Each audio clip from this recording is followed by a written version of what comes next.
observes something, makes an utterance, and that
Okay. Let's go ahead and have you guys take your seats and get situated. So we are now moving on to our 1:30 presentation, Trauma-Informed Practices, Creating Healing Relationships and Environments for Young Children. We would like to thank the Call to Action Philanthropies. They're our title sponsor. And then, is Michaela Pratt here? I keep wanting to acknowledge her, but then she's not. Okay, so she's not here right now. I'll have to acknowledge her later. So let me tell you a little bit about our next speaker, Jill Chesley McGinnis. So she holds a master's degree in human development, a social work license, and an infant and early childhood mental health consultation certificate from Georgetown University. That's kind of a unique certificate, I would think. Yes, yeah, that's cool. She works at the Children's Center Utah, a nonprofit mental health agency serving young children and their families. She also serves as an adjunct professor in the Family and Consumer Studies Department at the University of Utah. So let's go ahead and give her a warm welcome.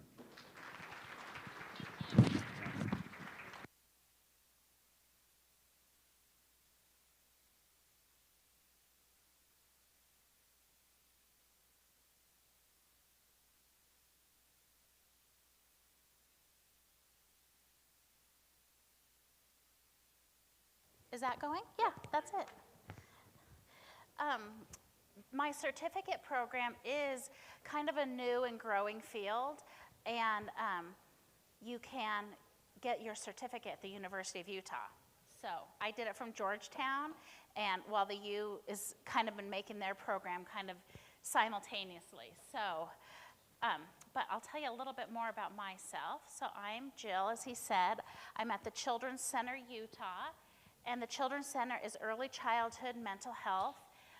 Our program is the mental health consultation. And we have a statewide team. We go all the way from St. George all the way up to Utah, Logan, Utah. And we work with early childhood educators. And we help build their capacity to understand social and emotional development. We work a lot around challenging behavior and even in situations where children might be suspended from preschool. So our team is kind of supporting those situations and doing a lot of education around early childhood social and emotional development and a lot around trauma. I am going to talk about what trauma is today, and I always like to give a little bit of warning that sometimes when we talk about what trauma is, how it affects young children, stuff might bubble up for you. You might think of your childhood. You might think of a child you know or a family you know experiencing challenges, and so I just want you to be in tune with those feelings, like, oh, that feels hard to hear that word or to hear that situation, and take a moment. And even if you have to get up and leave, that's totally okay. I've had to leave presentations before that just kind of hit too close and I'm not ready to process it. But it's also just a good time to acknowledge those feelings in yourself so you're more prepared to acknowledge those feelings and those experiences for other people. So really tune in to how some of this feels for you. So let me get my notes aligned here. I'm going to talk about what trauma is so we can kind of be on the same page and define what trauma is and a little bit about how it affects the nervous system and what that might look like in young children. Then I'm going to talk about how parents and caregivers and educators, they need to have the capacity. So they need to have their own mental wellness so they're ready to support young children. I'm going to talk a little bit about how we create interactions that strengthen a child's ability to learn and grow. And then I'll tell you a little bit more about the Children's Center Utah and how they can help.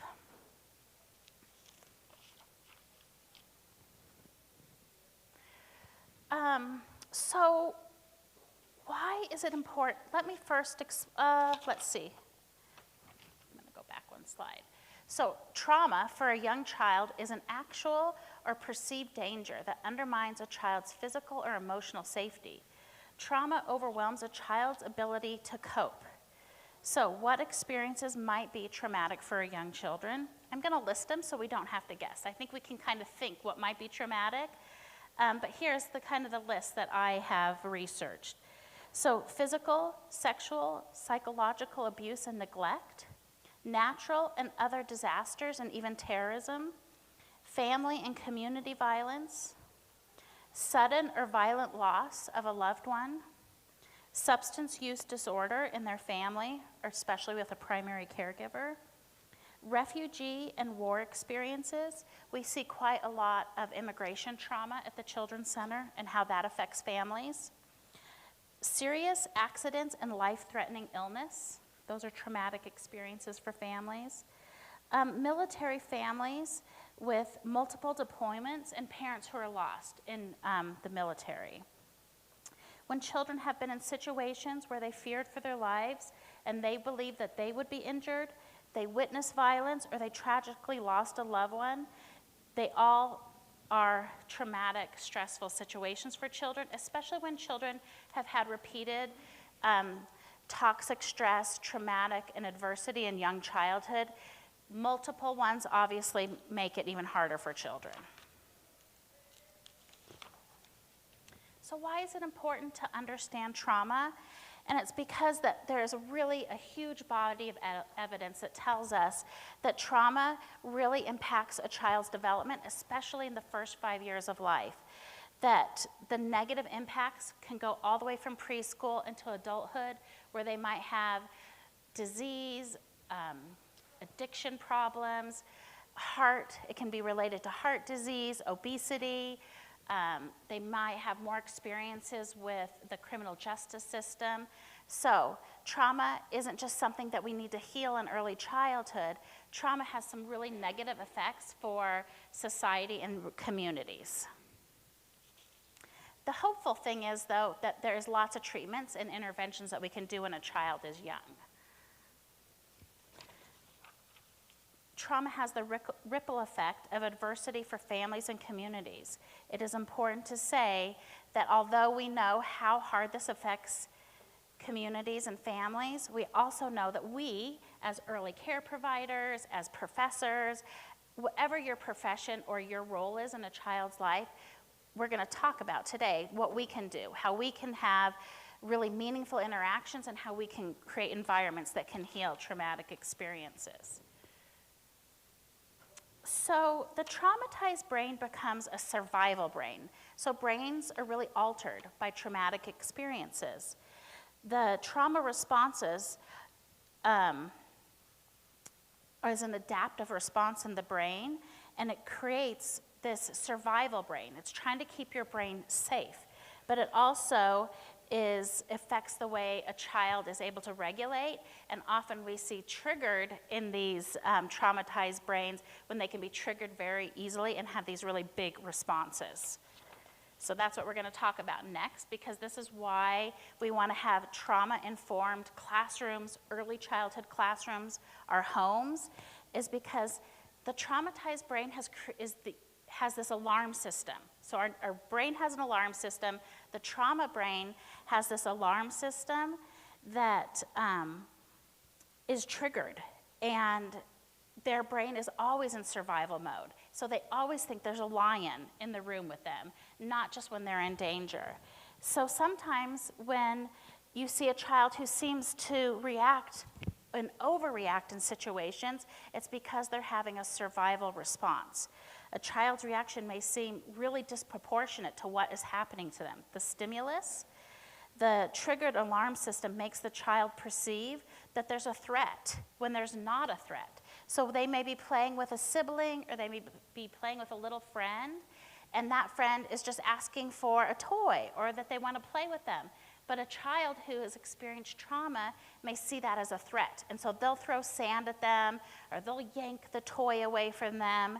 And instead of punishing that child, we really want to switch to having this more regulated, calming response to these children. So behavior is the language of trauma.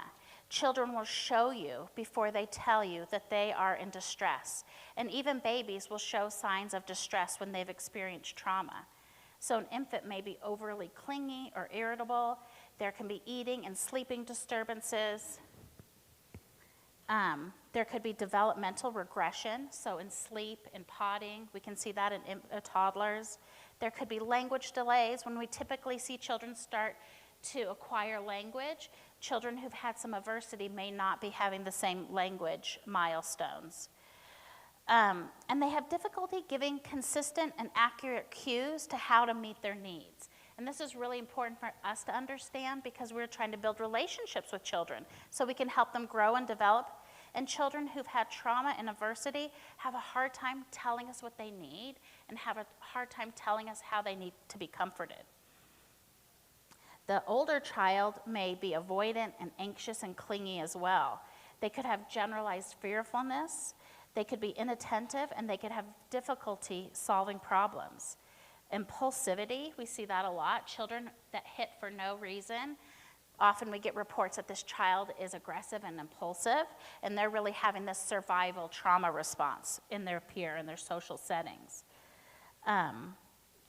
So that's some of the things you might see that are trauma behaviors. And trauma research states that all types of trauma can undermine a children's ability to learn, create healthy attachments, so their relationships with other people, form supportive relationships, and follow classroom expectations.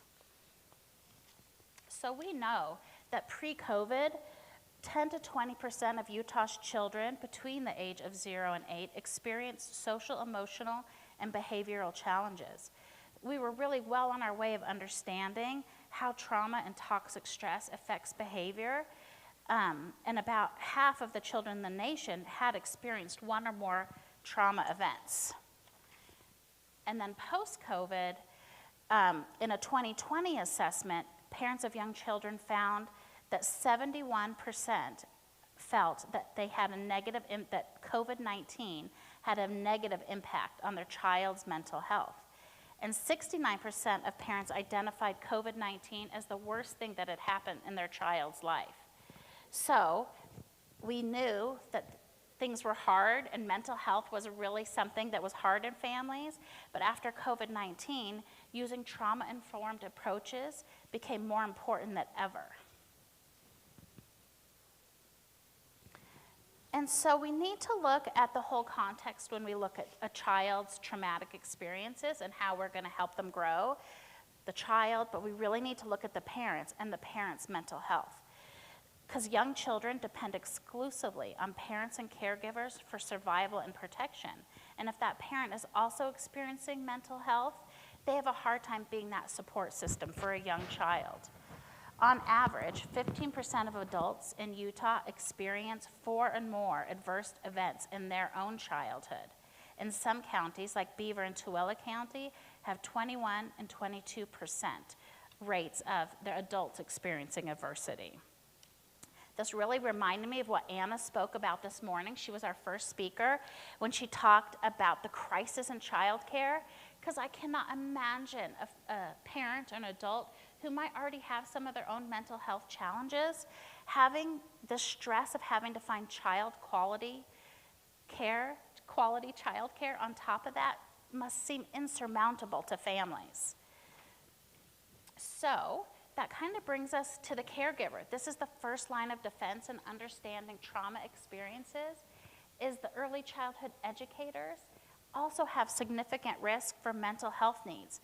Like Anna said, there's lots of early childhood providers who are experiencing poverty, even though they're working, they're getting in really low paid jobs, and they are experiencing stress on so many levels, and we're asking them to be there for these young children.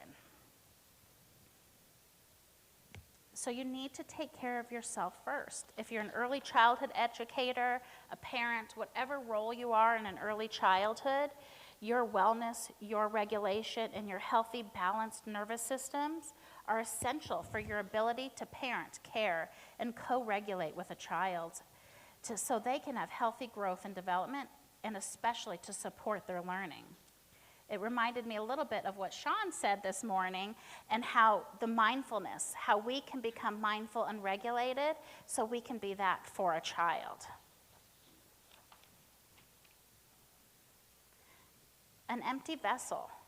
Rest and self-care are so important. When you take time to replenish your spirit, it allows you to serve others from the overflow. You cannot serve from an empty vessel.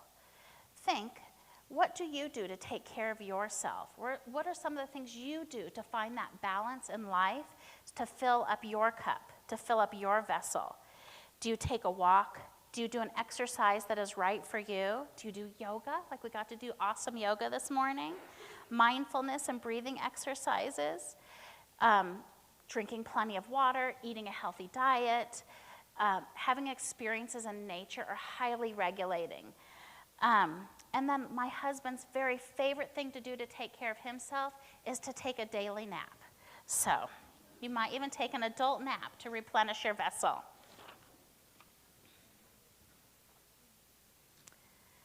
Attunement is our ability to be aware of and respond to a child's need. I'm going to show you a video in a little bit that talks about this serve and return. Our ability to serve a child, to do something to a child, wait for them to come back, and then we look at their response, and then we respond back to them. And that dance that we go back and forth with is so important to build strong relationships and understanding what a child might need. I call attunement, so this relationship building is a prevention and an intervention for all kinds of behavior. On the early childhood consultation team, we deal with lots of challenging behavior of young children, and this attunement to young children in a relationship is not only the way we prevent challenging behavior, but we use the same intervention once the challenging behavior has already started to occur. We learn how to understand a child better, and we increase our ability to understand what they may need. So healing happens through connection, the adult-child connection. We need consistent, attuned co-regulation with a child. I'm going to talk more about co-regulation and exactly what that looks like. But it is what a child needs to learn to trust, and that adult will consistently be there for them. These experiences teach children that the world can be safe and responsive and welcoming. I'm going to show a video that really talks about this.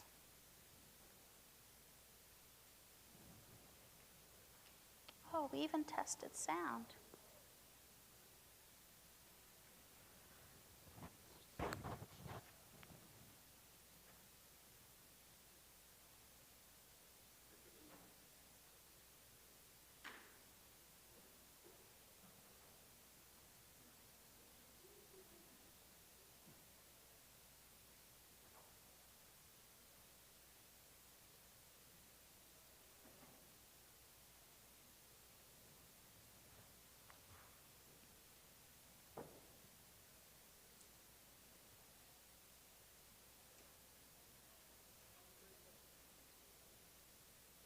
You can open it in the YouTube. Maybe. Yeah, I think I'm connected. Oh, it doesn't. Maybe it doesn't want to open. Try that, because I think that'll work. Okay.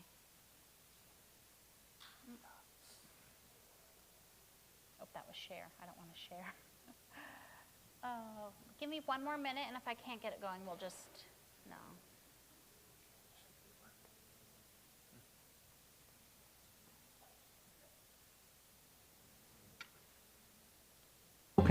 You literally are pulling away what is the essential ingredient of the development of human brain architecture. It was a really compelling series of experiments where they started by videotaping the mother and the baby engaging in cooing and smiling. And then they asked the mother to basically put on a blank face and not respond at all. When a baby is not attended to, that is a sign of danger. to the baby biologically. So the stress systems become activated.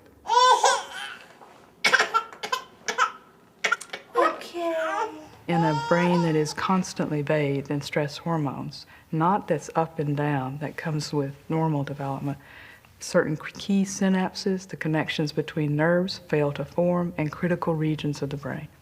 So neglect both fails to provide the stimulation that's needed to develop the basic architecture, and when it's at a certain level, is one of the most potent activators of the stress biology of a young child. So you get a double whammy. Science points to 4 categories of this spectrum of neglect. The first category would be what's called occasional inattention, where children experience responsiveness most of the time, but occasionally adults don't respond. There's no harm in that, and in fact, there's probably some benefit. A child can learn to self-soothe and explore the environment, and all of those opportunities build brain architecture. The second category, scientists would call chronic understimulation, is where on a regular basis, children have less interaction with the adults around them than is needed for healthy development. Those children typically, when provided with enriched learning opportunities and more typical levels of serve and return, will show catch-up. The third category is what science would call severe neglect in a family where not only are there prolonged periods of inattention and lack of responsiveness, but often also associated with not being fed enough, not being bathed enough, not having basic needs met. Neglect is a huge problem in the U.S. Children are much more likely to be neglected than they are to experience any other kind of maltreatment. We see the child really being at risk for much more substantial kinds of deficits down the road that don't necessarily get easily fixed or ameliorated. This is where we really need to think about more complicated and often more intensive strategies to help undo those effects. The fourth category, called severe neglect, generally found in institutional settings, is the result of children living in kind of warehoused type situation in orphanages. And it doesn't have to even be as extreme as orphanages. It can be experiences that are regretfully occurring in many, many parts of our country. Often institutional care in this country is under the euphemistic name of transitional care or temporary care or assessment facilities. If you think about what institutional or residential care would look like for an infant, where there's somebody new coming onto the shift every 8 hours, it really alters the development of the child's brain architecture and other aspects of the child's development. We have the potential to change children's developmental trajectories. Interventions can apply to parents, to foster parents or adoptive parents, child care settings, Head Start settings, and other kinds of settings. And really, what they're about is attuning people to the serve and return process. Neglecting young children is neglecting the foundations of a healthy next generation. The community pays a huge price later in terms of the problems of the next generation, whether it be educational achievement, economic productivity, good citizenship, the ability to parent the next generation. All of the things that have to do with a healthy, prosperous society.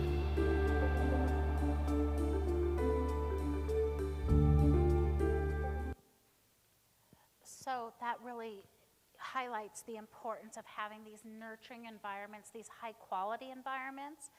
This video really brought up for me again what Anna talked about this morning, investing in high quality early childhood development and education and child care. We are going to be able to prevent some of this from happening.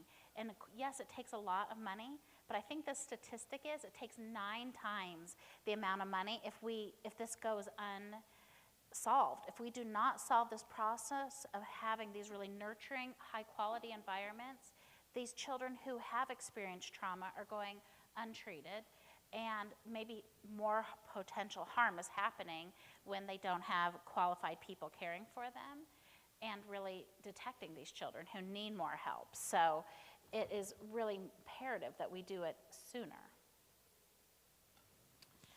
So the relationship is everything, as I've said. Warm, trusting relationships are key to healthy development, as well as healthy brain development. So that brain development is the first 5 years. We know now that brain development, you can really still learn and grow in your brain for a lot longer than we used to believe, but still, there's nothing like those first 5 years for having that robust brain development that we really need. And trauma impacts our ability to access what they need to learn, to grow, and to regulate. So at home and at school, trauma-informed practices help us connect in ways that can heal young children. I'm going to talk a little bit about the child care and preschool opportunities. This is really key because group care offers a lot of opportunities for socialization for young children. They can learn how to master complex emotional regulation skills within the peer setting. They have an opportunity to learn from different adults who have different styles of engaging and addressing emotions and managing classroom stressors. Preschool is really good for children to be exposed to a healthy range of adult emotions as long as the adults also model appropriate coping skills and self-control. So it's healthy for children to go from those attachments that they know at home to learn and see from different adults and different children. Those adaptive skills are really important. Something else that early childhood education can provide for young children are peer opportunities. This offers the children to practice conflict resolution, compromise, sharing materials, being exposed to the way other people cope and the other way other people are doing things, all kinds of things in life. And it's an opportunity for a child to learn how to support another child, which can be a really strong skill for them. So let's dive a little into what does it look like? What do we do that we know is going to be trauma-informed? And the great thing about trauma-informed care and strategies, it's good for all development. We may not always know as professionals or early childhood educators what trauma experiences or adversity a child has had, but we can always create a nurturing environment and healthy interactions. So we're going to talk a little bit about co-regulation and what this is. Really different than time out or wanting a child to not have tantrums.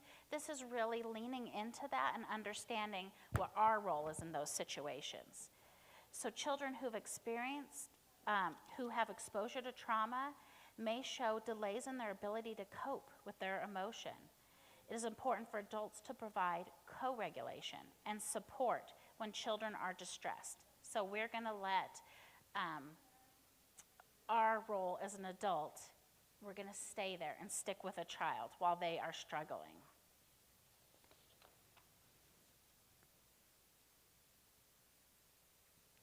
Let your calm be their calm. So this goes back to that empty vessel. You have to fill yourself up. You have to care for yourself so you can be there and you can feel calm and you can take deep breaths so you can be there for a child who's really, flipped their lid. Their brain has gone offline. They're really not able to cope anymore. And so you want to make sure as an educator and a parent that you can really stick with a child and be there in a really healthy and calm way. One of the best things you can do when a child is having a tantrum or really big escalated emotions is to not use a lot of words, and especially not to let them know what the consequences are for their behavior. It's really not the time that we want to learn. We want to lean into this idea of breathing with a child, finding sensory experiences with a child that are calming, really understanding this child is overwhelmed and I'm going to stay there with them.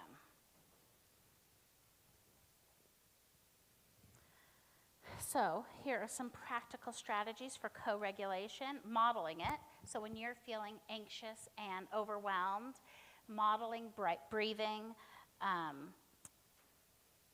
taking deep breaths, doing some of the exercises that we learned this morning, asking for a hug if you feel like that's regulating for you or regulating for a child. We do know that our nervous systems are really individualized. So something that helps calm one person may not help calm another. So it's really important in relationships that we understand what that is.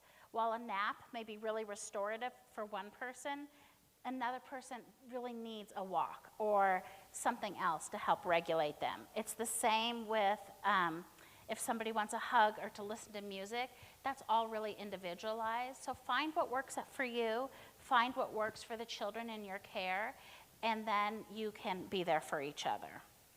One of the things that we've learned in some of the classes we take at the Children's Center is that you can even imagine doing regulating behaviors. So you can imagine eating a juicy orange, or you can imagine being at the ocean, and that can be really regulating, and that's something that you can practice with children and staff, even when there's times where you're not dysregulated.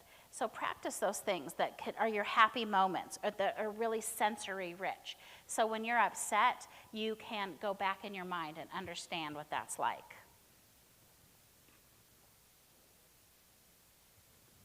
So another really simple thing to do to be more trauma-informed is emotional awareness.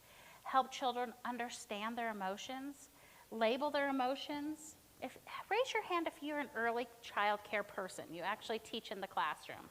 Do we have a couple? This is really the language of early childhood. You know, when we kind of try to help describe their feelings, like, oh, your face is getting red and your hands are clenched up. Are you feeling mad? Are you sad? This emotional awareness is helping children understand what their bodies feel like and then labeling it as their regulating adult. Having a vocabulary, the woman from NAEYC who spoke with us, they have amazing posters and things that they give out about what emotions look like and how you can label emotions. Those are really important so you can talk to children about what it looks like and feels like when you have those emotions. It's really important to create emotional scaling systems because not all emotions are equal. Like when a friend hits you, might be really different than when you're just disappointed that you didn't get the lunch that you want. So we can talk about little disappointments and little sadness. And we can talk about big disappointments and big sadness. And it's okay if that's different for different people. Again, it's a really great way to start a conversation with somebody about how they're feeling.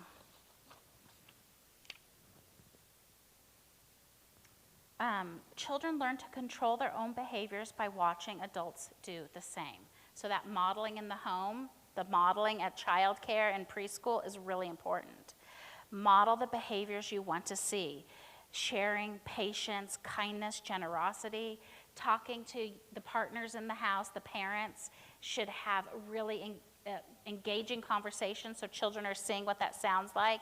The same within the early childhood classroom. We want those teachers and the preschool directors to have really enriching conversations so children understand that this is what relations look like and sound like, especially when if there's conflict.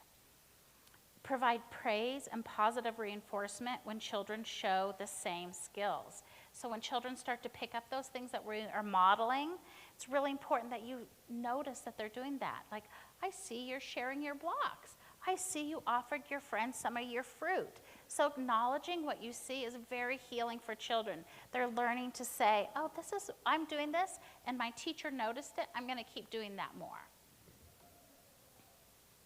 It's a really, noticing what children are doing is really healing for them too, because they're starting to be noticed and attuned to, like, oh, they noticed that I'm drinking out of my red cup. Oh, they noticed that I'm playing a doll with my friend. So this kind of noticing what a child is doing is a great way to become attuned to them, because it really starts to change the way you're thinking and noticing a child as well.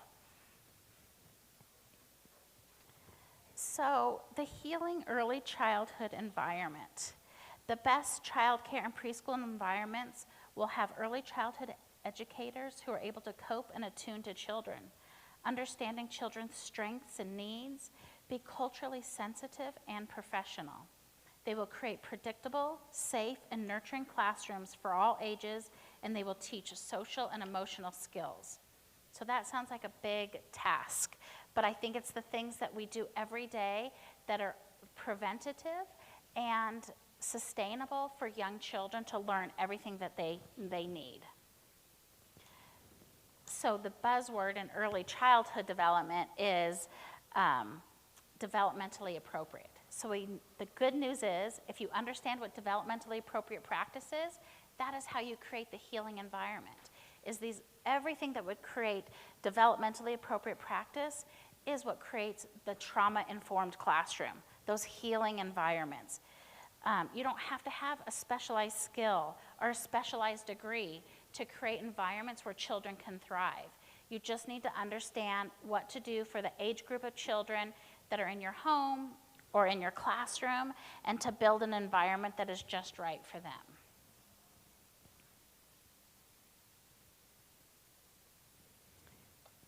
The language of the nurturing classroom. So most important aspect in all learning environments is the adult-to-child interactions. This includes how we speak to young children in all our interactions. So here are some examples of our nurturing responses. I'm here to help you. I'm not angry with you, and you are not in trouble. That really scared you, didn't it? I can see how hard this is for you. I see that you're really upset. I'll stay here with you to keep you safe. I mean, that's just, to me, so nurturing. If someone says, I'll stay here to keep you safe or till you feel safe. I want to understand better. If I know how you feel, I'll be able to help you better. Use your voice and words to tell me. So for an older child, you may really ask, like, how can I help you?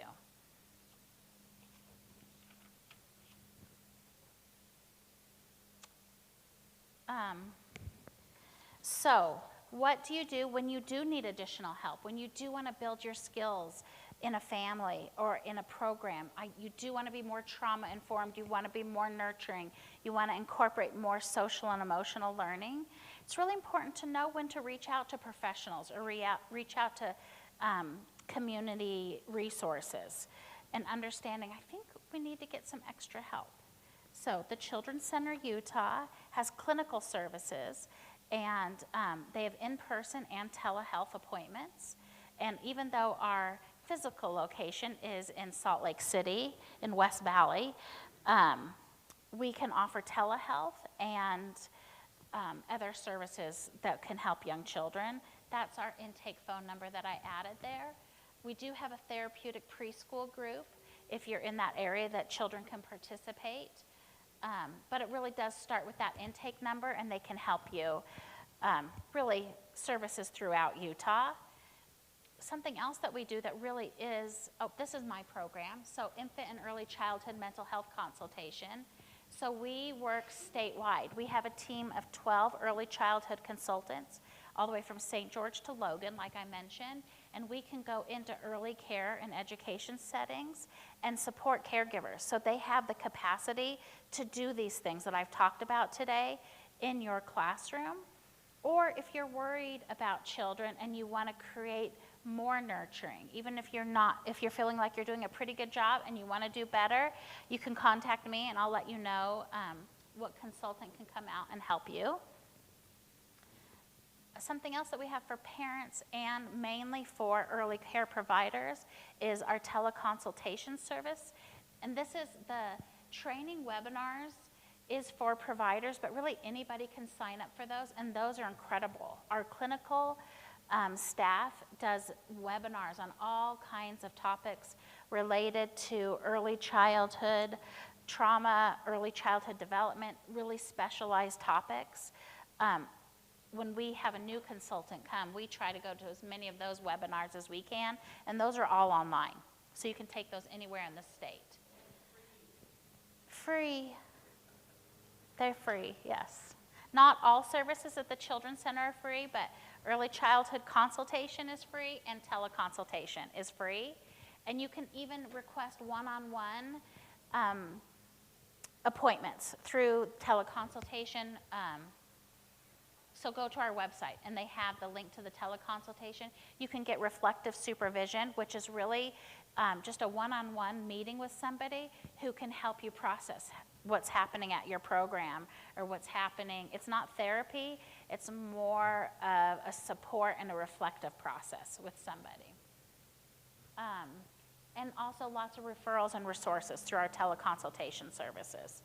And those are really underutilized, and they're really powerful, and they're free. So really go to the Children's Center and check out some of these webinars. If you're like a college professor, you may even assign them as homework, because they're so good, and have them do a report on that. I teach a child development class, and I definitely have had them do some of the webinars.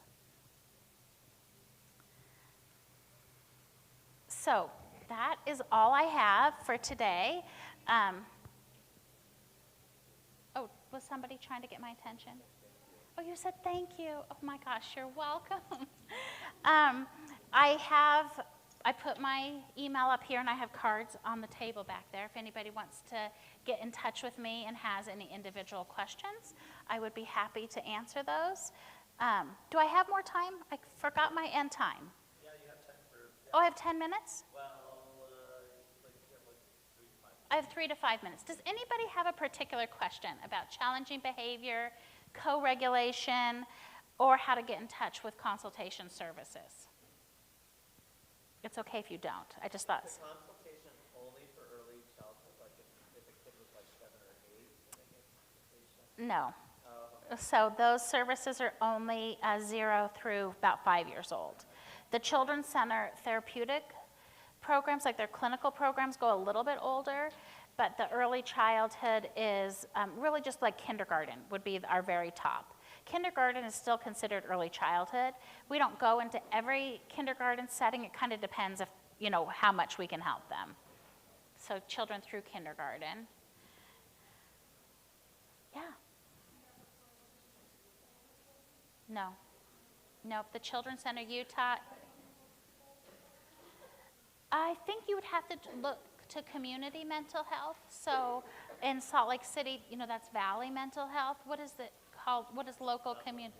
Southwest? Yeah, so Southwest would be your ticket for older children. Yeah. All right, you guys, thank you so much.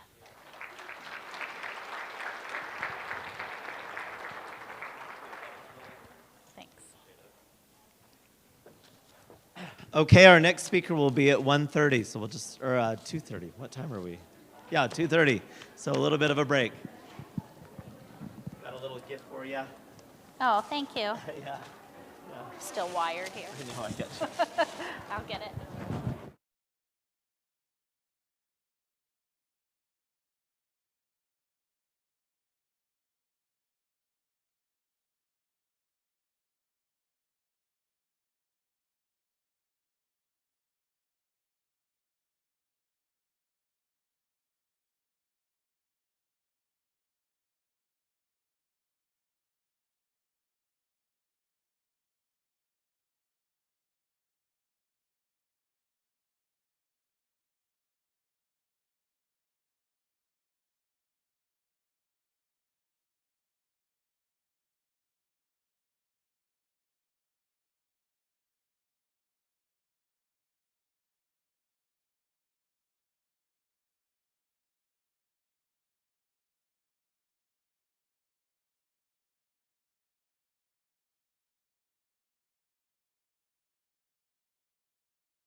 Milt McClellan. You think we'd know each other better, right? McClellan graduated from the University of Phoenix with a master's in clinical mental health counseling in 2012. He has worked with Southwest Behavioral Health here in Iron County from 2012 to 2018. During that time in 2016, he started Roots Counseling that is here in town with his wife, Rochelle, who is also a mental health counselor. Roots Counseling specializes in trauma recovery through understanding and learning how a person got to where they are presently in life, healing through connection with the whole person, including mind, body, and spirit. They also help clients obtain growth and strengthening through skills development to drive and build their own life worth living. Hence, the Roots motto, learn, heal, grow, and strengthen. Milton and Roots' main therapeutic methods include internal family systems, dialectical behavioral therapy, and eye movement desensitization and reprocessing, also known as EMDR. Milt has also trained with the Amen Clinic, the world leader in brain health, and the Gottman Method, which specializes in couples' mental wellness. So let's give him a warm round of applause for Milt McClellan. You think after these years, Jim, you'd get my name right. I know. I am the barrier between your freedom, so I apologize. I'm really glad to be here. Dr. Mott called me last week and said, hey, can you fill in? And I said, sure, ChatGPT can help me build a presentation, and so we'll go from there. I can't start without acknowledging my colleagues or former colleagues in the room. Diane is one of my best friends because Diane moved me away from her office, went to the administration, got me moved away from her office because I was scaring the children next to her in her room. So presenting and talking loud's never been a problem for me. So this is going to be kind of an ADHD ride. So I hope it works. We're going to combine 3 different kind of theories and try to figure out what makes this hard for us to move forward. The clients that I work with are generally highly traumatized individuals, and they come in not knowing why anything they do doesn't work. And so we start with some of the concepts around state-dependent learning, and then we go into how to develop skills. And the last 3 or 4 years, we've been really kind of throwing ourselves into the internal family systems work, mostly because I liked it better than EMDR. My arm does not like to do this. So I started doing IFS more. I really need to get into the trainings that combine EMDR and IFS because that will be a cool bridge. So if you're going to know about me, you should kind of know my parts. This is a painting that hangs in my office. I had an artist commission it. If any of you know what IFS is or have seen the movie Inside Out used IFS as its framework to base off of. So this is my control center. So I've always been Stitch. Anyone know what Stitch is based off of? The Ugly Duckling. That's my father trauma parts where I screwed up all my kids because Mr. Incredible never got it right. That's the sprites from Harry Potter, so that's the one that causes all the problems and the one that Diane needed to move down the hall. This is Donald, and I've shown Donald this picture multiple times, and I let him know that he's been my anger and biggest protector my whole life. This is supposed to be Fat Thor, who represents all my other trauma, but apparently he looks like the Big Lebowski, and so that works too. So we're going to come back to this because it all ties of, if you don't understand your parts and you don't understand how they formed, you're not going to understand why you can't move forward. And that's backwards. So that's the goals, hopefully, by the end of this, is I'm going to give you a brief overview of DBT and IFS. I've been doing DBT since I started. I walked into Southwest and said, oh, you guys do that? And what I didn't know was they did everything. So I've taken phone calls at 1 in the morning, all the way through for the last 12, 13 years, however long I've been doing this. It was a great place to work, and it was a wonderful place to learn. That's where I learned my understanding of how to actually get to know a client and to separate the diagnoses from them. And then we're going to learn how state-dependent learning gets in the way of that and where that comes from. So I come from a background of substance abuse. Most of my internships I did was at a methadone clinic in Salt Lake City. And so I learned a ton about recovery. And in recovery, you learn this idea of state-dependent learning. Has anyone ever heard of this concept from substance abuse recovery? Awesome, thanks, Dan. State-dependent learning is really simple. So if you have, I was going to make a graph, but this didn't work. So if you have a linear graph, if you will, and on this side you have time at the bar. And in toxicity, so 0.0, 0.25, 0.5, 0.08 onwards. And on the bottom line, you have time in the bar.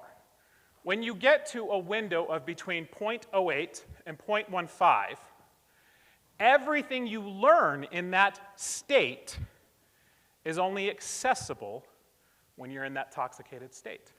So for all the professors in the room, have you heard the phrase, study high, test high? That's where it comes from. You are accessing that memory state because you are in that intoxicated state that you learned the information. I've been modifying this theory since I started because it seemed that it made sense to me if we looked at it as a developmental theory. What if this line was the main emotion that lived in my house growing up? For me, it was anxiety. My mother is as anxious as it gets outwardly, and I learned that my father was as anxious as her inwardly. So he looked like the normal one, and every time we left a hotel room, my mother would freak out that we left the hotel key back in the day when you had a $50 deposit for the hotel key. And that this was now going to ruin the day because we had left the hotel key in the room, and we might as well turn around and go home. And as I got older, I started to see that my dad was just as anxious. So my state that I developed in was base anxiety. And for any elementary school teachers, I am very sorry. I was that kid that got there, sat in my desk, and did all this and looked around and talked to everyone because my base level functioning was anxious. And this is so abnormal to me. Sitting in a chair, listening to someone talk as I follow rules made no sense to me. I am every ADHD kid who's on an IEP. This was my really bad attempt at ChatGPT doing a graphic. So the misspellings are ChatGPT's fault, not mine. Okay, so if you're in a calm state from state-dependent memory recall, it's easier to recall memory, so that's where the lines are strongest. If you're in a different state, memory recall is poorer. I'm going to give you a different phrase for that. I'm sure all my EMDRists in the house, well, PBJ's in the house, so these guys love EMDR. This is the window of tolerance.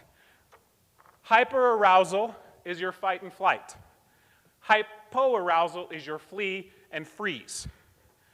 You'll see those faux windows where we pretend that we're in a state of tolerance. We're not. What if fight, flight, or flee is my base? Now, the one thing I disagree with is that no new learning can take place. If we go back to state-dependent learning, the learning that takes place is the core skills for survival that you learned when you were in that state. So that means when you have a kid who's hyper-aroused, that's how they know how to function, and that's where most of their skills are. I was very creative when I was acting out. When I was sitting in this room, I was bored to tears. I had no skills in this state. Does that make sense? Okay. So, emotional distress makes it much harder to access our skills or insights. And I can email this to Brad if you guys want to, so you don't have to take, and then he can email it out to everyone. Emotional distress makes it harder to access insight and skills learned in a calm state.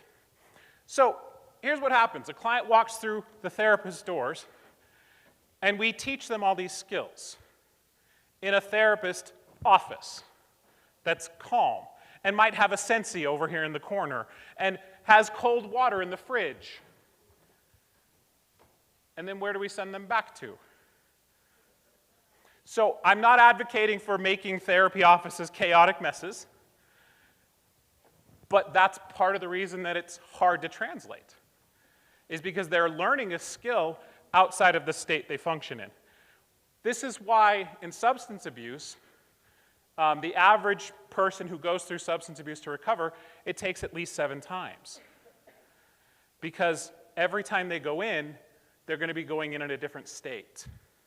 And eventually they can get to a state where they can actually live in recovery and not just practice recovery. And then, if we don't acknowledge what the state that we function best in is, it's going to be really hard for us to actually develop the skills. So, huge advocate of skills training. I've been a DBT therapist, like I said, the whole time. Has anyone seen the skills manual from DBT? It's like 200 skills. I've taught those things for 12 years. I love all of them except a few. I've taught people, and they can actually do them in my office and show them, and then they would go home and they can't access them. And so when I started learning this model, everything clicked in. So we have to know who the captain is. IFS framework. People are made up of multiplicity of parts. I want to show a little 9-minute clip. So I'm hijacking a PESI training. So hopefully PESI's not in the room and they don't get mad at me. This is a little 9-minute clip that has Dr. Schwartz, who founded IFS, and Gabo Mate, who is, sorry if that made anyone sick, who's a great physician who's delved deeply into trauma recovery. Gabo's going to explain an experience that has nothing to do with IFS that explains IFS perfectly. And it's just wonderful. So hopefully you guys enjoy it. Just to say, what happened for me was that I realized for a long time, and those of you that were at my workshops earlier this week, that basically everything that later on turns out as dysfunction or so-called pathology begins as a coping mechanism in early childhood. So that people's emotional repression, for example, that then leads to physiological illness, like autoimmune disease. It's not a mistake people make, it's what they had to do to survive an environment in which the emotions were so rejected or unseen that if they had to express them, it would have threatened the attachment relationship with the parent. Yes, Kim? I thought I turned off my text. Oh, I was so worried a client was going to text me. And so then I find out about Dick's work, and he calls these are protectors. These are managers, I think you'd call them. Firefighters. Yeah, well, the firefighters would be, in my understanding, more the addiction thing. I tried. Yeah. Right. So then I do my addiction work, and I realize that addictions also begin as a compensation. And addiction is always an attempt to solve a problem of some kind, the problem of loneliness, the problem of lack of meaning, the problem of lack of vitality, the problem of unbearable emotional pain, and then these firefighters come along in Dick's language to douse the flames of suffering. And so really essentially you gave a different language to everything that I observed as a physician. Mm-hmm. Yeah. So how did you come up with all that? How did I come up with it? I had one big advantage, and that is that I was, when my clients started talking about these parts, yeah. As a family therapist, I assiduously avoided learning anything about intrapsychic process, which many of us did back in the day, because that was all those linear thinkers that thought about that. And so when client started talking about this, I had no presumptions, and I was forced to actually listen to what they were saying about them without my head in the way. And they taught it to me, basically. Yeah. Yeah, and they taught you the same thing. It's basically the same thing. Yeah. You know, these things that made people sick at some point were necessary for them to survive. Yeah. One of the lines I love that you Yeah. gave me Yeah. is when someone comes and tells you about their addiction, you say, Yeah. I don't want to hear about your addiction, I want to hear about your pain. Yeah. Yeah. And I'll ask them what the addiction does for them. What do they like about it? I want to read you a story, if I could. Sure. Well, it's an email that I received a couple of weeks ago, and this person is now taking this course that I lead called Compassionate Inquiry. But what they're describing here, they never heard of you and they never heard of me when this happened to them. They describe, this happened some years ago. This is a woman who, and I would love to get your comment on it. This woman had all kinds of trauma, head injury, and so on. I'm not going to go into the details, but she says, a year before this happened, this is what I'll be reading to you about. I had yelled ferociously at my 4-year-old. I was taken over by rage. I was taken over by rage over something I can't even remember now. In a moment of clarity amidst the rage, I saw his terror. I saw him shrink away from me, collapse in on himself, and I stopped in my tracks. I saw myself in my childhood. I knew I was being emotionally violent. I knew I was doing harm. I'd asked him if I was afraid of me. When he answered yes, I knew that this is why I was terrified to have children. In that moment, I realized that I had a deep well of unconscious dynamics that were being triggered by parenting, and instinctively knew that they came from my childhood. I made a promise that day to find the source of all of my anger and fear and to stop allowing it to affect my parenting and my relationship with my children, and that I would not give up on any of us. Whatever my parents left me with was going to stop with me. I committed to understanding and transmuting it so that I could raise my children in a healthier way. And although I'd already done quite a lot of damage, I've come to realize I have since been moving forward without stopping. And now the story, okay, that's the background. One day, having been triggered by something someone did or didn't do, I sat down in the evening outside and went into deep meditation. My internal world was in absolute chaos. I couldn't get a clear moment. I went deep into meditation and just sat helplessly within the chaos. Then, in my inner world, I felt the presence of many beings behind me. I turned around inside myself. This was an inner journey, I guess you could say, and came face to face with about 30 women, all clamoring for my attention and clearly agitated and upset. Overwhelmed by their intensity and noisy clamoring, I frantically yelled, "Stop," and asked, "Who are you?" They began to name themselves. I am anxiety. I am procrastination. I am terror. I am rage. I am overwhelmed. I'm perfectionism, and so on. I faced them in this horde of angry, upset women, not having any idea what to do. Then all of a sudden, they all turned their attention to something behind me. They, as a whole group, moved towards this thing, and that's when I turned around to see it. It was a tiny bear cub. It had wandered into the scene, and the women were about to launch at it.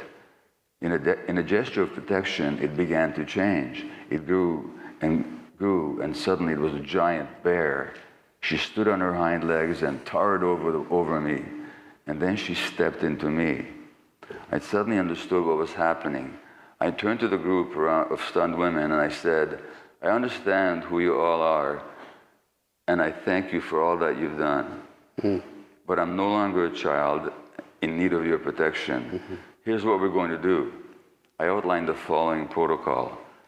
I will call you Council of Protectors. Council of Protections. Your voice is valuable and appreciated. Whenever you feel that there's something you need to say, later I realized that this is the same thing as being triggered. So whenever you're being triggered, there's something in you starting to tell you something. Let me know. I promised I will listen. I realize that each of you will have your own way to let me know, and I commit to learning to recognize each one. But here are the agreements. You may only speak one at a time. I might have to wait until a quiet time to address your concerns, so please trust that I will do so as soon as possible and let me be. We will do it in a peace circle process in which everyone who needs to express a concern or question will be heard, one at a time. We will hear all your voices and then we will make a decision as to how to respond. As my higher, essential, healthy adult self, I will facilitate this process and get veto power over decisions. Unbelievable. You do not get to make decisions alone without permission from myself. And she's been doing this ever since. So, what do you got to say about that? Yeah, Dick, you didn't create this. My favorite part is that the marriage and family therapist explains that the inner world is more important, so sorry, Jim. Okay, so this is the framework. There are 2 rules in IFS. There is no bad part. Nothing inside you is bad. That doesn't make it effective. I have never sat with a suicidal client and said, "You're right, you should be dead." First off, I'd lose my license and other things would happen. What I have said is I understand why you got there. I understand why you think that's the best option. The part that wants to be dead is actually trying to help in the best way that it knows how. So there are no bad parts. And this is a rule that I've made up, but I think they would agree with me. Self-energy is self because self is not a part. And we're going to go into what self-energy looks like here in a second. Parts can access self-energy or they can be self-led, but they always have a secondary emotion. In other words, my angry Donald has lots of times been compassionate towards other people. He can be self-led at times, but he is and always will be a part of me. So that's the 2 rules. Okay, so let me use that metaphor that he used to break it down. The self was obviously the woman who told the circle of protectors to be quiet. By the way, that's a really awesome thing if she was able to pull that off, because I can't even do that with my parts. The exiles are and so the next 3 are parts. The exiles are our wounded or trauma parts. Anyone want to guess what the exile was in that story? The bear cub. The bear cub that looked cute and cuddly. Most of our trauma comes from our childhood. The beliefs that we develop, the experiences we've had, all of our wonderful aces, our trauma are generally, not always, generally in a childlike state. But when they overreact, they shut down the system. The other 2 parts are there to manage the exiles. They're trying to keep the exiles from overwhelming the system. So you've got a proactive part and you've got reactive parts. Proactive being your managers.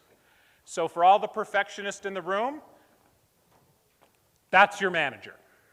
If that's your main part, your main manager, that's the guy that sits in your control, or gal, or whoever sits in your control deck.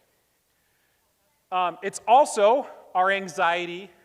It's all of the things that we use to try to proactively control away from pain.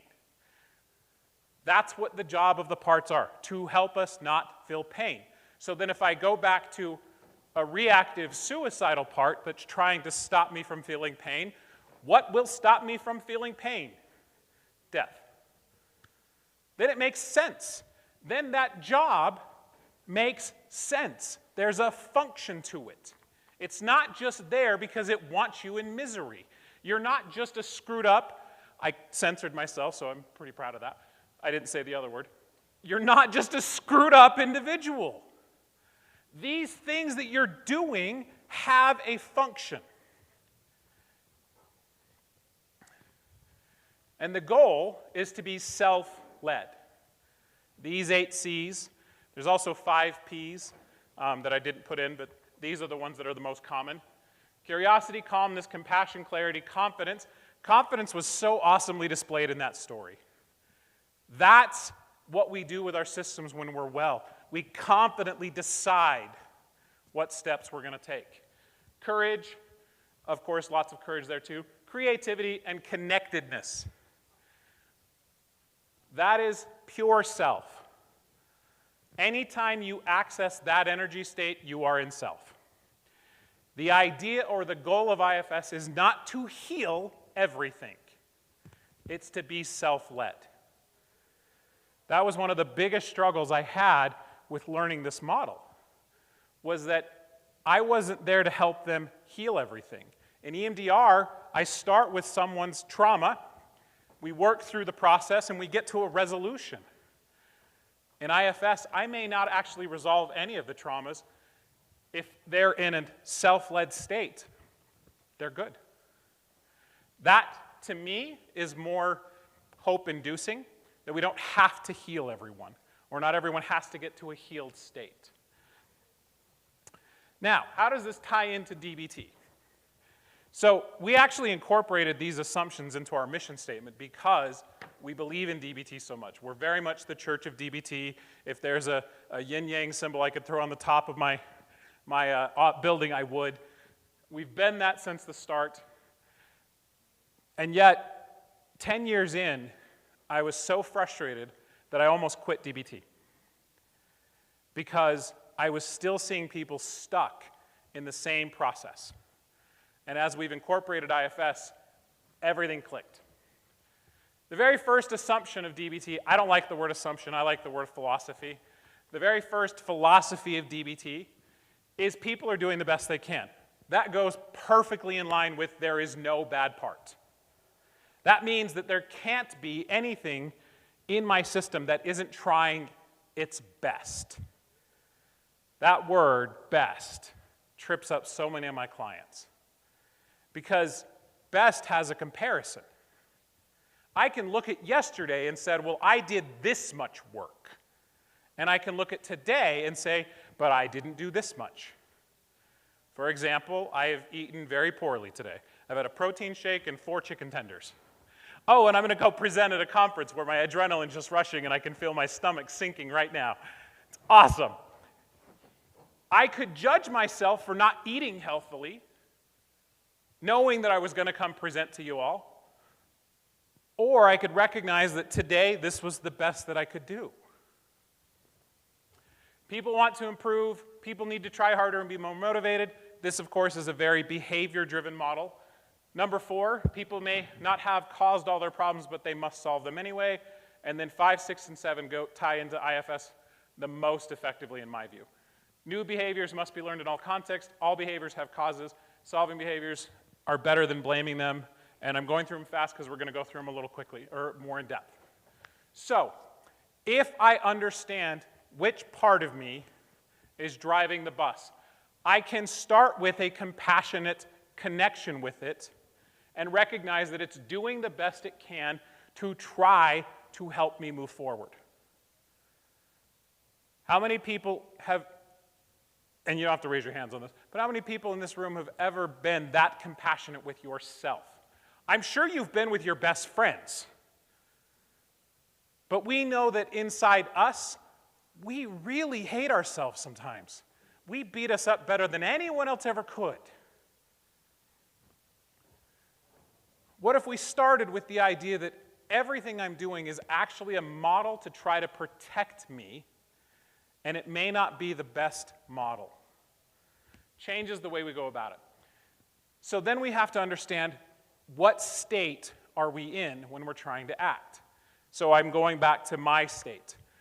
As I'm recognizing hypoglycemia is kicking in, I'm hoping that the presentation's going to sound good by the end of this, but I don't know. We'll find out. But if I don't acknowledge that state and show some internal compassion towards myself, I could really mess up the rest of this. Acknowledging that gives me the opportunity to start being curious about the other things that come up, all the other self-doubts and other things, that are there to try to protect me. Why do we have self-doubt? Anyone, shout it out. Why do we have self-doubt? What does it do for us? From? Getting hurt by? Not looking stupid in front of other people. Most of the time we have self-doubt so that we stop doing things that might make us vulnerable. We get vulnerable, and that puts us in a situation where we could get hurt. And we don't like pain. Pain hurts us.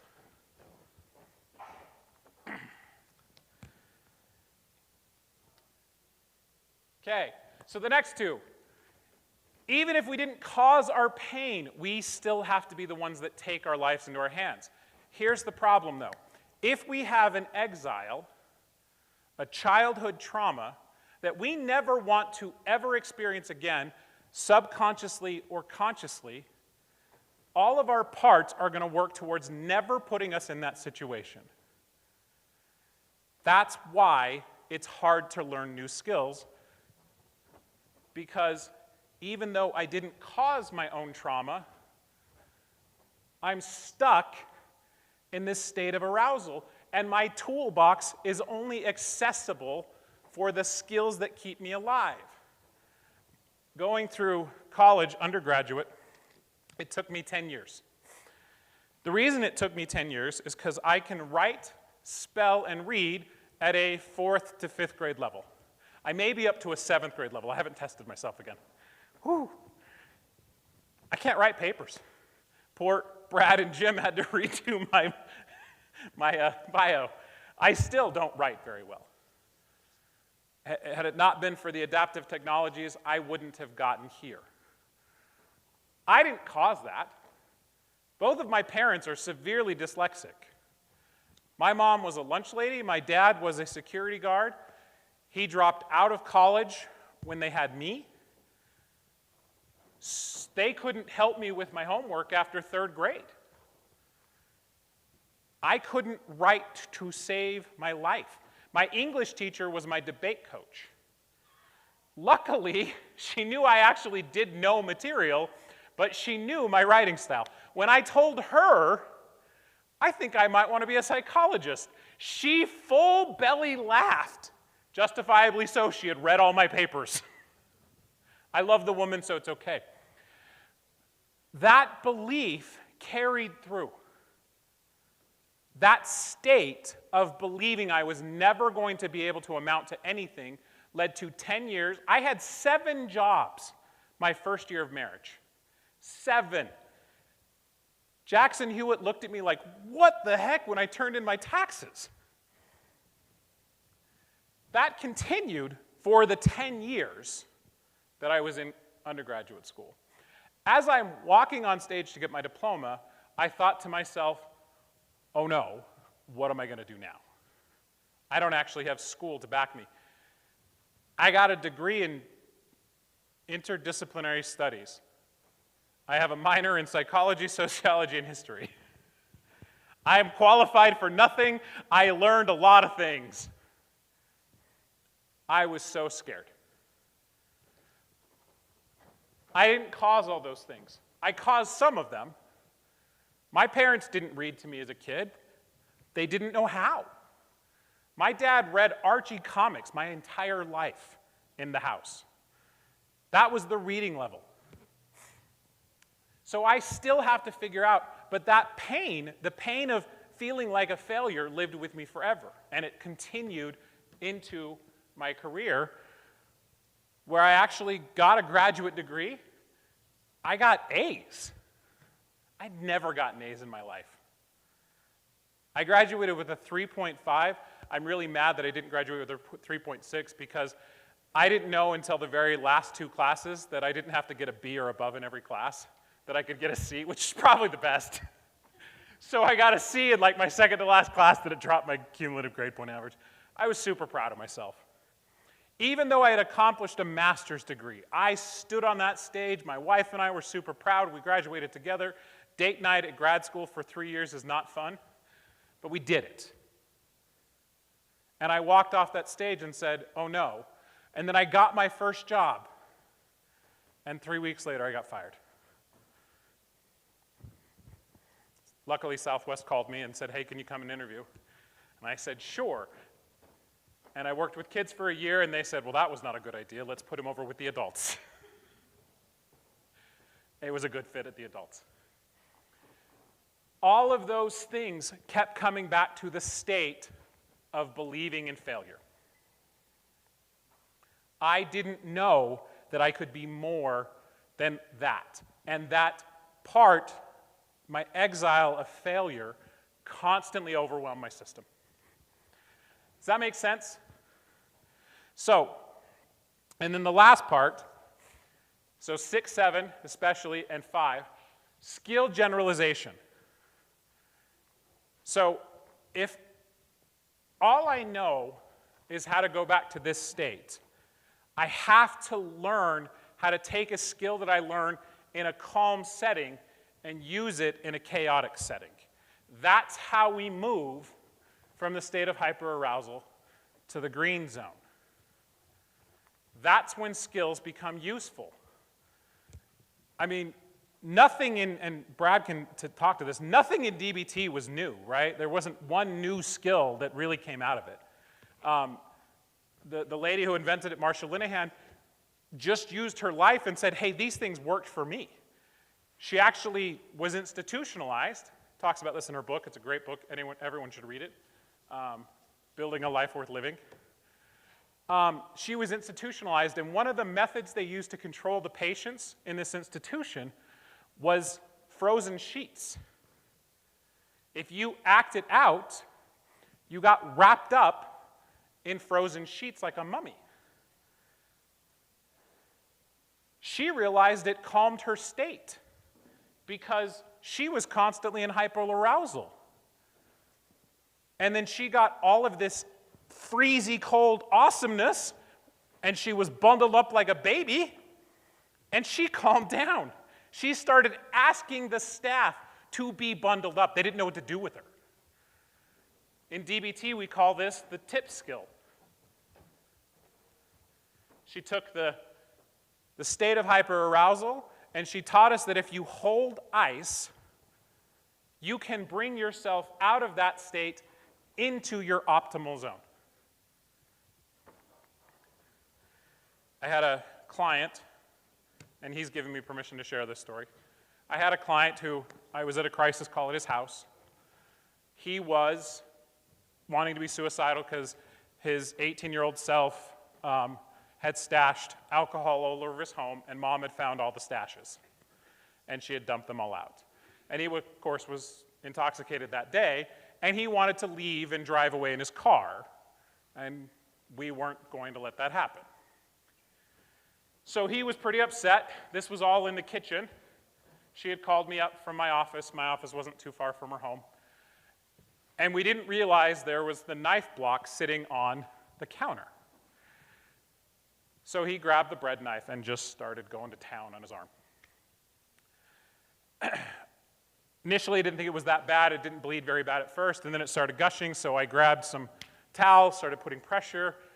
Mom called the police. The police didn't know what to do because they've got this guy who's basically forced him into the corner, holding pressure on his arm, and I'm shouting at them, "Get me ice." And they're like, who the hell are you, and how are we supposed to arrest this kid if you're in the way? And I keep shouting, "Get me ice." And this kid would grab the ice, and he would hold it for a second, and then he would crush it. And I'm like, you want more, don't you? Yeah, I do. And he got super excited. And he just started crushing ice and crushing ice and crushing ice. And all of a sudden, he got calm. And the paramedics showed up, and we were able to get him to the hospital. And he ended up getting into a treatment program for a little bit that helped him out a ton. And he's alive to this day because ice. Because Marsha Linehan got wrapped up like a mummy in her institution. Skills can be generalized, but we have to approach them at the state that you're most comfortable in. You can't get to generalizing your skills if you don't understand how to function in anxiety. So me, being the wonderful therapist that I am, take people and throw them into a giant room with a bunch of people and say, you're going to learn skills. And they look at me like, you're insane. I don't like group. I don't like talking to people. And I'm never going to stay. Because they're in an anxious state, when they learn the skill sticks. And they're able to go out into the world and use it. But we were running into a problem. DBT, being very behavior-oriented, uses extinguishing techniques. For example, I had a client who, and he's also given me permission to share this story too. I had a client who used to sleep with his self-harming kit under his pillow. Basically, it was his whoopee. He wouldn't use it every day, but he had it at access all the time. From a DBT context, we sat this kid down. We said, you've got a choice. You can either give up the self-harm kit, or you can quit therapy. Because if you have the self-harm kit, you don't need me. It's one of the techniques in DBT. We're constantly, it's called the blackmail therapist, and we all kind of accept that it is. And he did. He gave up his self-harming kit because the relationship we had established was bigger than the self-harm kit. That's the part that makes it balance out, is you spend a ton of time building rapport. So he gave it up. In IFS, I would sit with the part that put that kit under the pillow. One of the stories that Dr. Schwartz talks about in his book, I think he's Dr. Schwartz, Richard Schwartz, either way, talks about in his book is how he learned IFS was from a self-harmer. This individual did the empty chair technique, trying to talk to her self-harming part. So she sat in one chair and talked to the self-harming part, and then went to the other chair. They did this for 2 hours. And everyone walked out with a safety contract. She wasn't going to self-harm again. She showed up at his office the next session with a giant gash on her face. She had self-harmed her entire face. That's about as big of an FU part as I've seen. And he said, actually, he threw himself in his chair and said, I give up, I don't know what else to do. And the girl responded, i.e. the part responded with, finally, maybe now you'll listen to me. So when he said the parts taught him from that video, he wasn't lying. And he talked with the part, and he understood the self-harming. And he started to connect with it and helped the girl connect with that part that needed the self-harming to get better. So what DBT did that works really, really well, it's a research model. It's been around since 1994. It's wonderful. It still carries with it some judgment at times, even though it's a non-judgmental system. And it was conflicting in me, and until this clicked inside me that I can sit with someone who's got an ineffective behavior, I can help them where they are and learn the skills from where they are. And then the very last 6 and 7, everything happens for a reason. Every belief, thought, emotion happens for a cause. Just because you can't see the cause doesn't mean it doesn't exist. There again, most of our experiences are from childhood. I don't remember every time I was told, I'm dumb when I handed in my paper. I don't remember every teacher sneering at me. I do remember my 4th grade teacher telling me I should learn WordPerfect because I was never going to learn how to write and spell. She wasn't terribly off. I did learn how to use WordPerfect. I don't remember every event, but I accept that when I feel something in a moment, it's there for a reason. So I went through IFS training, not through Dr. Schwartz's program, because if you've ever tried to get into any of his trainings, 1, there's a lottery system, and 2, it's $3,500, and I don't have a spare $3,500 laying around. I went to a training system out of Canada called IFSCA, a 16-week program taught by the late Derek Brown, who was amazing. And he shared an experience that I just loved. It was the very first day of training. He shared that he walked down his stairs past his kitchen sink, and he noticed that a sponge was in the sink. And he, being a perfectionist, knows that his sponges sit on the back of the sink. And instead of just picking the sponge up and putting it on the back of the sink, he stopped and he said, "Which part of you put the sponge in the sink?" And he carried on a conversation with himself for about a minute or two, connected with the part, heard what it had to say, and then told it, "I don't want the sponge in the sink. I want it on the back." That level of curiosity was epic to me. Instead of just brushing off an everyday thing, I live with teenagers, so it could have been one of them that put the sponge in the sink. Could have been my mother-in-law who lives in the basement who could have put the sponge in the sink. He stopped and asked his system, "Which one of you did that? Who do I need to pay attention to today?" Just like every little kid we've worked with who needs attention and understanding. That's what your parts need. There's a function for everything. And you're either going to blame or shame your behaviors, or you're going to understand the function, and then you're going to help it figure out what's more effective. By the way, I'm digging the tower. I think it looks great. We've got a whole can tower over there. It's doing awesome. I think you should get to like at least 10 high before we're done. Okay. So if I'm doing that, I'm absolutely amplifying the non-judgmental features of DBT. I'm moving away from the idea that, anyone heard the term willful versus willing? It's a big DBT skill in radical acceptance. In willfulness, from a DBT model, we would try to extinguish it. In IFS, I would recognize there's a willful part and a willing part. This is where it gets interesting. How many of us have parts that show up and make us look good to everyone else? Our willing parts that want everyone in the world to think we're great.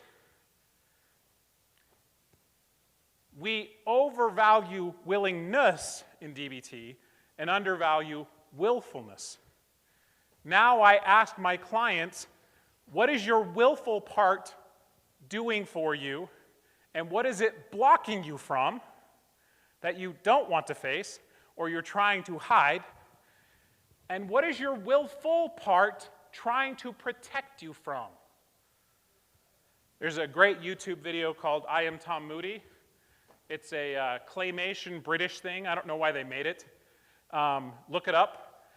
It shows the internal battle of a willful part trying to protect a boy from singing in front of a crowd.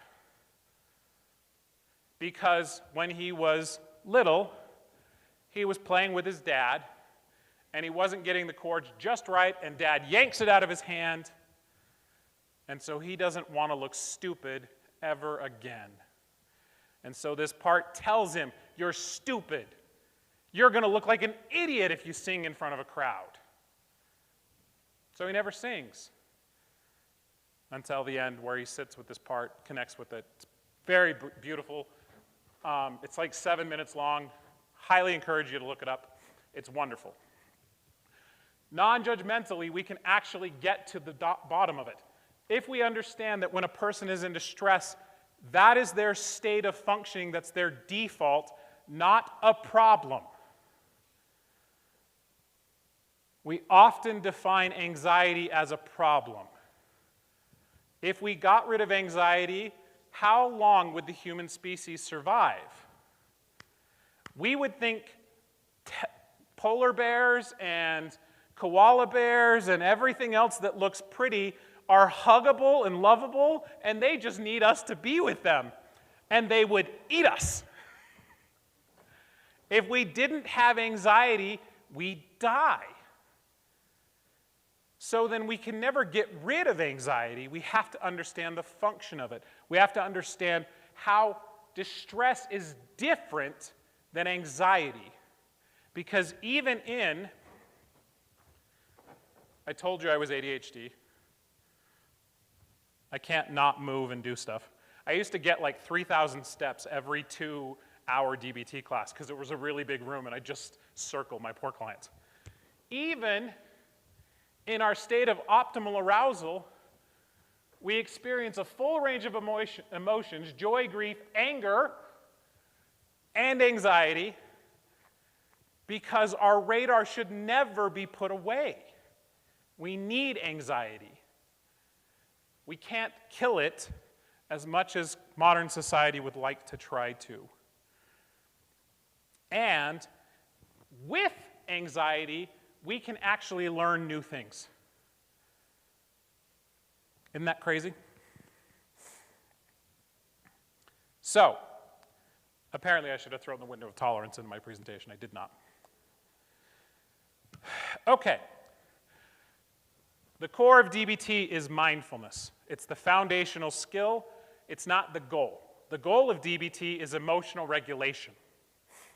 They do it through a foundation of mindfulness built on the pillars of distress tolerance, interpersonal effectiveness skills, relationship skills, and emotional regulation skills. With the goal being, I will be an emotionally regulated individual by the end of my treatment. Mindfulness is how we get there. Mindfulness from an honest, non-judgmental place.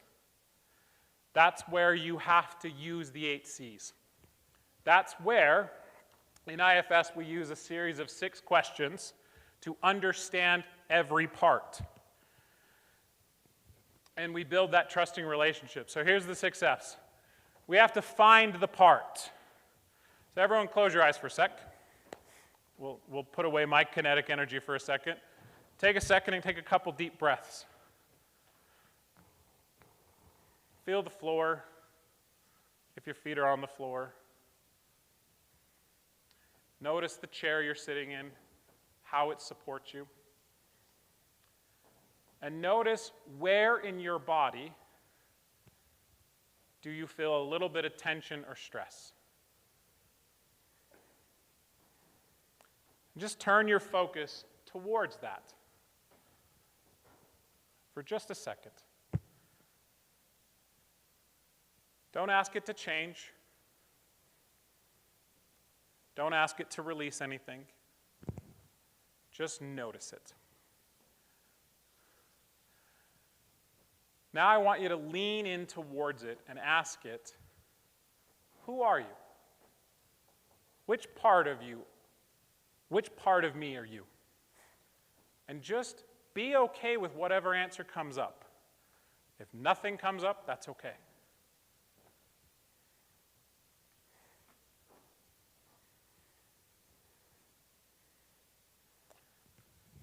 As you notice that sensation more, you can lean into it a little bit more and send some gratitude towards that sensation. Send some compassion towards that sensation.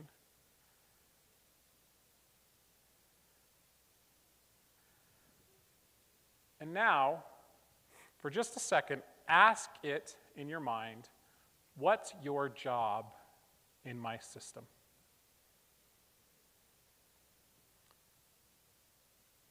And if you feel so inclined, write down that job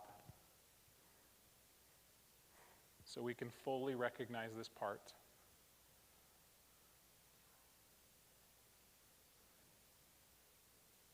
And send it some more gratitude. Ask it what it would like you to understand about it. What it needs you to hear today.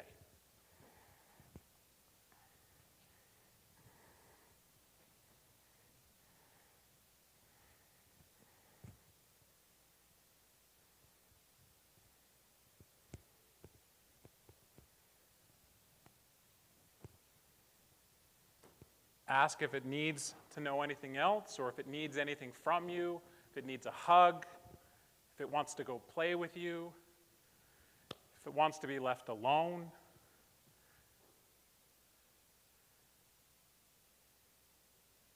If it makes a request, lean into that request.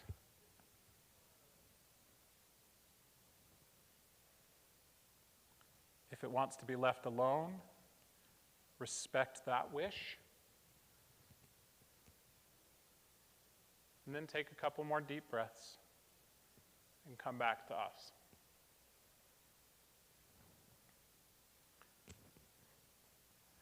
If you got nothing out of that, that's okay.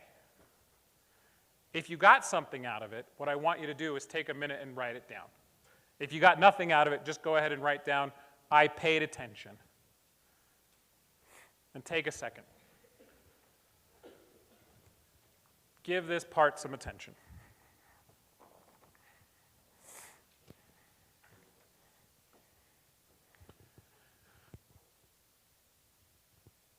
Down the road in a different setting, when it's safe and you're not in a crowd of people and being super exposed, you can possibly go into what its fears are,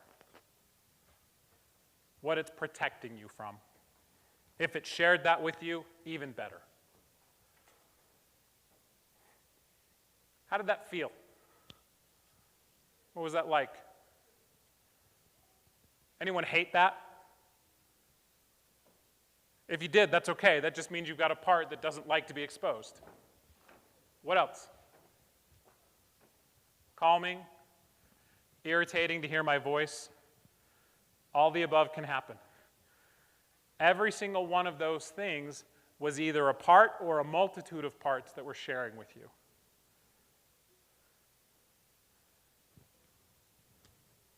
That's it. That's the model. Notice on there, it's not required to get better. In fact, most of this is witnessing. Because when we witness, we're not scared. Sorry, you just saw my photos. We're not scared of the green zone as much. We're not scared of what it means to not be in those dysregulated states. And we can open ourselves up to learning new things. And we can bring along the parts of us that function better in those other states. Because no part goes away in your system. That's not the goal.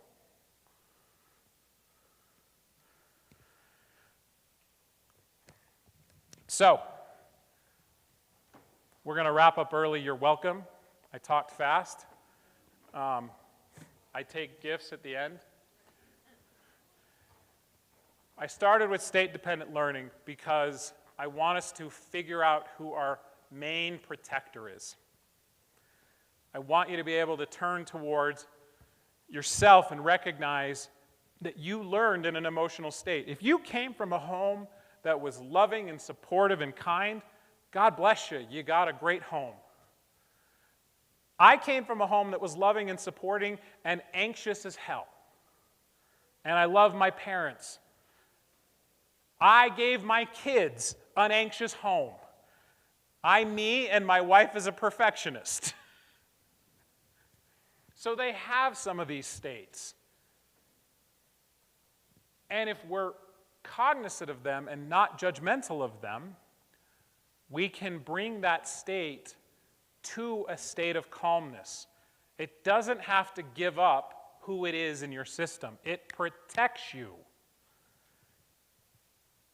And if you know that state, then you can start working on yourself better. If you're working with clients or students or whatever your job is, and you can notice the state of the checker at Walmart who just looks irritated because they've had to stand there on their feet for 8 hours, and I can show a little bit of compassion towards that irritation, then I've made a connection. And I can respect the state they're in. Knowing our state makes it so that we can learn better. And then through those 8 C's and combinations of different mindfulness activities, we can develop skills. We do the chicken dance in groups sometimes. We do the chicken dance because it throws them for a loop. And then now they're learning in that off state. And then they can take it outside of that room. They don't have to do the chicken dance. I mean, they can if they want to. But they can then take that skill and be more generalized with it. And they can respect the function of that vulnerability. And it opens the door so they can actually heal if that's the goal, or at least become regulated. Because I don't think I'm going to heal from every trauma in this life. I don't think my clients have to heal from every trauma in this life. Because if they heal from everything, they're going to go the next day and probably new traumas are going to pop up. I thought I was ready for my dad's death. We'd been joking about it for 3 years. His tombstone's been planned out since I was like 14. It was going to say, I finally achieved warp speed. My dad was a wonderful, beautiful nerd. And then he died. And by golly, I did not handle it. That anxiety state came out like a beast. Because who's ever ready for that kind of death?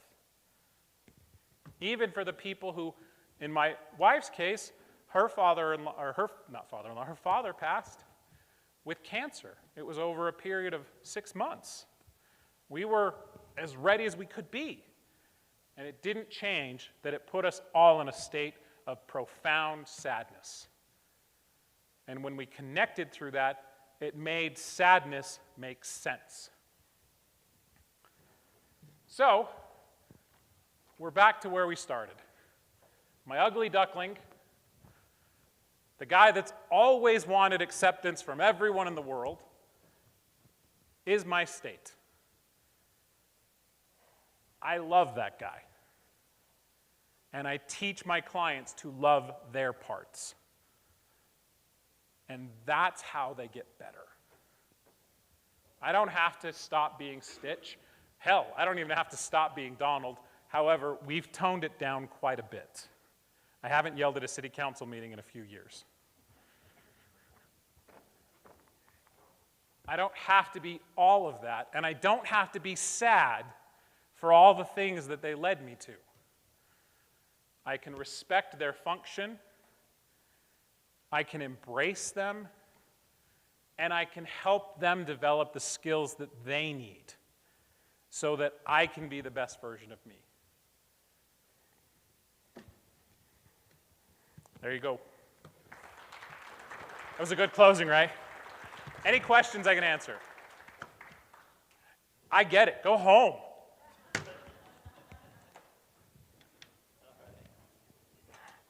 Thank you, Milt. I appreciate it. Hey, so we will meet again tomorrow at, is it 9? 9 in the Hunter Conference Center. So thank you again for coming. Appreciate it. Do you want your tree? Oh, I get it.